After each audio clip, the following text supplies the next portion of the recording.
காஞ்சிபுரம் மாவட்டம் பாலேஸ்வரத்தில் உள்ள Saint Joseph ஆதரவற்றோர் இல்லம் சர்ச்சைக்குள்ளான நிலையில் திண்டுக்கல்லில் உள்ள அந்த இல்லத்தின் மற்றொரு கிளையில் அதிகாரிகள் திடீரென ஆய்வு செய்தனர். அங்கு உள்ள முதியவர்கள் தாங்கள் அடித்து துன்புறுத்தப்படுவதாக புகார் தெரிவித்துள்ளனர். இந்த கால் சொரிஞ்சு விட்டு புண்ணாயிடுச்சு. அது ஆறில் அவங்க கட்டு போட்டுருந்தாங்க பெரிய ஹாஸ்பிட்டலில் ஜிஹெச்சில் திருச்சி ஜிஹெச்சில் போட்டுக்கிட்டு இருந்தாங்க. அப்புறம் இன்னும் 2 3 நாள் ஒரு வாரம் இருந்தேன். 2 3 நாள் கழித்து வார்டுக்கு மாற்றுன்னு சொல்லி வேனில் கொண்டு வந்து நீ இங்கே விட்டுட்டாங்க சார். ஆமாம் சார், இங்கே எனக்கு ஒரு சௌகரியமே இல்லை. சாப்பாடு சரியில்லை, ஒரு டீ குடிக்க முடியல, பச்சை தண்ணி குடிக்க முடியல. இன்னும் கையை போட்டு கிளப்பி நல்ல தண்ணி வைக்க மாட்டேங்கிறாங்கப்பா.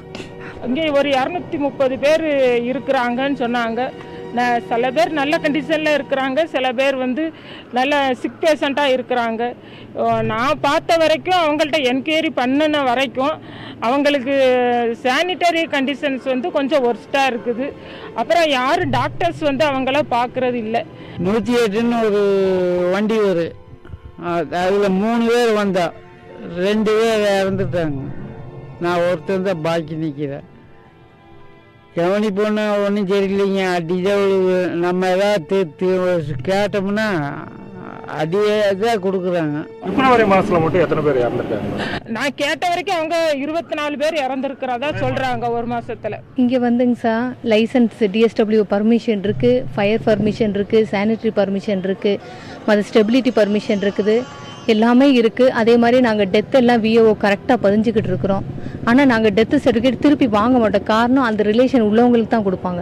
நாங்கள் அனாதன் தான் போகுது எங்களுதுலேருந்து. ஆனால் அவங்களுக்கு நான் விஓக்கு என்ன காப்பி கொடுக்குறோன்னு அதோட காப்பி எங்கிட்ட கார்பன் காப்பி எங்கள்கிட்ட இருக்கும்.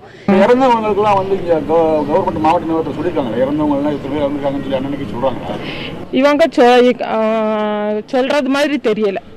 இந்த வரியல் வச்சிருக்கிறதுக்கு நீங்க பெர்மிஷன் வாங்கிருக்கீங்களா?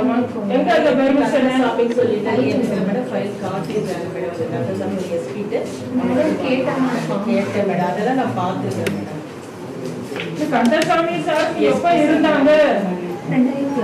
அதே பெர்மனண்டாவே கொடுத்துட்டாங்களா உங்களுக்கு? ரெனிவல் தான் போடல மேடம். பழைய பெர்மிஷன் ஒரு எஸ்பி கந்தசாமி சார் கொடுத்துருக்குறாங்க. இந்த காம்பஸ்குள்ளே இறக்குறவங்கள இந்த காம்பஸில் பரியல் பண்ணலான்னு கொடுத்துருக்குறாங்க. ஆனால் மெத்தட் ஆஃப் பரியல் அவங்க சொல்லலை இந்த லெட்டரில். இல்லை ஆமாம், அது ஏதுக்கு சமூக நலத்துறையில் தானே இவங்க பெர்மிஷன் கொடுக்குறாங்க இந்த இதுக்கு. அதுக்கு சம்மந்தப்பட்ட அதிகாரி டிஸ்ட்ரிக்ட் சோசியல் வெல்ஃபேர் ஆஃபீஸர் அவங்க ஜாயின் பண்ணி 2 வருஷமாவது நான் 5 முறை வந்திருக்கேன்னு சொல்கிறாங்க. ஆனால் அவங்க இன்ஸ்பெக்ஷன் நோட்டில் எதுவும் மென்ஷன் பண்ணலை.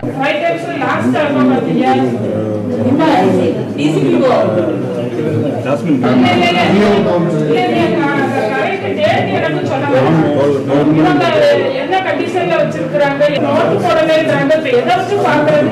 இவங்க இது தொடங்கி இத்தனை வருஷத்துல எத்தனை பேர் பார்த்தாங்கிறது, என்னென்ன டிஃபென்ஸ் நோட்டிஃபை பண்ணாங்கன்னு எப்படி தெரிஞ்சுக்கிறது? இத்தனை பேர் இறந்துருக்காங்க, இத்தனை சடலங்களை அவங்களே அடக்கம் பண்றாங்கன்னா ஒரு இன்டிமேஷன் இல்லாம அது நடந்தது. அவங்க டிஎஸ்பிட்ட கேளுங்க சார், அதுக்கு எப்படி சார் சொல்லுங்க? நீங்க லெட்டர் வாங்கினீங்களா, அதுக்கு நீங்க சொல்லுங்க. சட்டவிரோதமான சாரி